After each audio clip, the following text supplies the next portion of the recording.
ಇನ್ನು ಇದು ಬಜೆಟ್ ವಿಚಾರ ಆದ್ರೆ ಇನ್ನೊಂದು ಕಡೆ ಈ ರಾಜ್ಯ ರಾಜಕೀಯದಲ್ಲಿ ಅದು ಕಾಂಗ್ರೆಸ್ನಲ್ಲಿ ಆಗ್ತಿರೋಂಥ ಬೆಳವಣಿಗೆ ಸಾಕಷ್ಟು ಕುತೂಹಲ ಮೂಡಿಸ್ತಾ ಇದೆ. ಒಂದ್ ಕಡೆ ಸಿಎಂ ಬದಲಾವಣೆ ವಿಚಾರ, ಮತ್ತೊಂದು ಕಡೆ ಗ್ಯಾರಂಟಿಗಳಿಗೋಸ್ಕರ ಈ ಒಂದು ಅನುದಾನಗಳನ್ನ ಕಡಿಮೆಯಾಗಿ ಕೊಡಲಾಗ್ತಿದೆ ಅಂತ ಎಲ್ಲ ಒಂದಷ್ಟು ಮಾತುಗಳು ನಡೀತಾ ಇದೆ.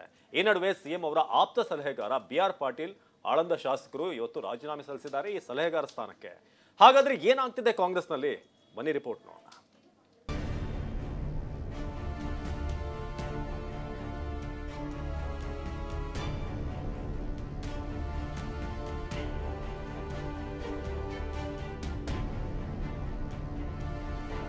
ಅಯೋಮಯವಾಗಿದೆ. ಯಾವ ಪಕ್ಷದಲ್ಲಿ ಏನಾಗ್ತಿದೆ ಅನ್ನೋದನ್ನ ಊಹೆ ಮಾಡೋಕ್ಕೂ ಆಗ್ತಿಲ್ಲ. ಅತ್ತ ಬಿಜೆಪಿ ಪಣ ಬಡಿದಾಟ ತಾರಕಕ್ಕೇರಿದ್ರೆ ಇತ್ತ ಜೆಡಿಎಸ್ನಲ್ಲೂ ಅಸಮಾಧಾನದ ಹೊಗೆ ಇದೆ. ಇನ್ನು ಕಾಂಗ್ರೆಸ್ನಲ್ಲೂ ಮನೆಯೊಂದು 3 ಬಾಗಿಲಾಗಿತ್ತು. ಸದ್ಯ ಹೈಕಮಾಂಡ್ ಆ ಎಲ್ಲಾ ಬಾಗಿಲು ಮುಚ್ಚುವ ಕೆಲಸ ಮಾಡಿತ್ತು. ಇದೀಗ ಕಾಂಗ್ರೆಸ್ ಮನೆಯಲ್ಲಿ ರಣರೋಚಕ ಬೆಳವಣಿಗೆಯೊಂದು ನಡೆದಿದೆ.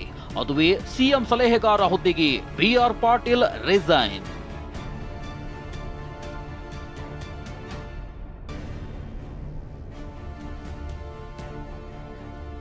ಸಿಎಂ ಸಲಹೆಗಾರ ಹುದ್ದೆಗೆ ದಿಢೀರ್ ರಾಜೀನಾಮೆ.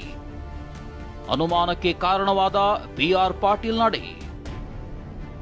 ಹೌದು, ಕಾಂಗ್ರೆಸ್ ಪಕ್ಷ ಅಧಿಕಾರಕ್ಕೆ ಬಂದ ಬಳಿಕ ಸಂಪುಟ ರಚನೆ ವೇಳೆ ಹಿರಿಯರ ಕಡೆಗಣನೆ ಆಗ್ತಾ ಇದೆ ಅಂತ ಬಹಿರಂಗವಾಗಿ ಅಸಮಾಧಾನ ಹೊರಹಾಕ್ತಿದ್ರು. ಆ ಪೈಕಿ ಬಸವರಾಜ ರಾಯರೆಡ್ಡಿ, BR ಪಾಟೀಲ್ ಕೂಡ ಪ್ರಮುಖರು. ಈ ವೇಳೆ ಅಸಮಾಧಾನ ತಣಿಸಲು ಹೊಸ ಹುದ್ದೆ ಸೃಷ್ಟಿ ಮಾಡಲಾಗಿತ್ತು. ಸಿಎಂ ರಾಜಕೀಯ ಕಾರ್ಯದರ್ಶಿ, ಮುಖ್ಯಮಂತ್ರಿ ಸಲಹೆಗಾರರು, ಆರ್ಥಿಕ ಸಲಹೆಗಾರರು ಅಂತ ಹುದ್ದೆ ಸೃಷ್ಟಿ ಮಾಡಿ BR ಪಾಟೀಲ್ಗೆ ಸಿಎಂ ಸಲಹೆಗಾರರ ಹುದ್ದೆ ನೀಡಲಾಗಿತ್ತು. ಈಗ ಇದ್ದಕ್ಕಿದ್ದ ಹಾಗೆ ಈ ಹುದ್ದೆಗೆ ರಾಜೀನಾಮೆ ನೀಡಿದ್ದಾರೆ BR ಪಾಟೀಲ್. ಸಿಎಂ ಸಲಹೆಗಾರ ಹುದ್ದೆಗೆ ಶಾಸಕ BR ಪಾಟೀಲ್ ರಾಜೀನಾಮೆ ಬಗ್ಗೆ ಸಿಎಂ ಸಿದ್ದರಾಮಯ್ಯ ಮಾತನಾಡಿದ್ದು ಈ ರೀತಿಯಾಗಿತ್ತು. ಮಾತಾಡ್ತೀನಿ ಅವ್ರ ಜೊತೆ,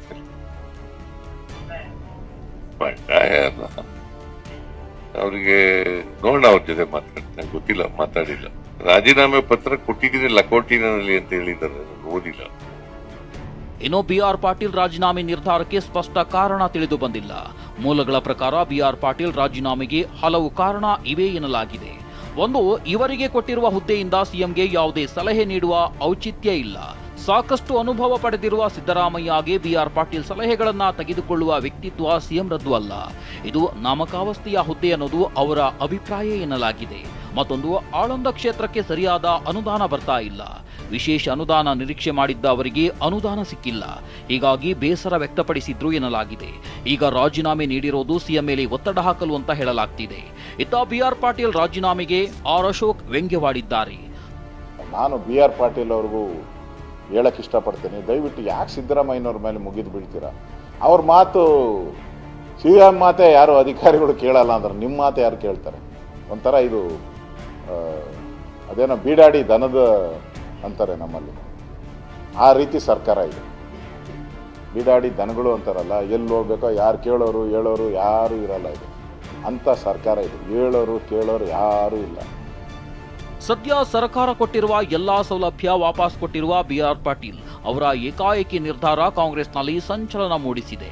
BR ಪಾಟೀಲ್ ಸಿಎಂ ಭೇಟಿಯಾದ ಬಳಿಕವೇ ಎಲ್ಲದಕ್ಕೂ ಸ್ಪಷ್ಟನೆ ಸಿಗಲಿದೆ. ಪ್ರಸನ್ನ ಗಾಂವ್ಕರ್, TV9 ಬೆಂಗಳೂರು.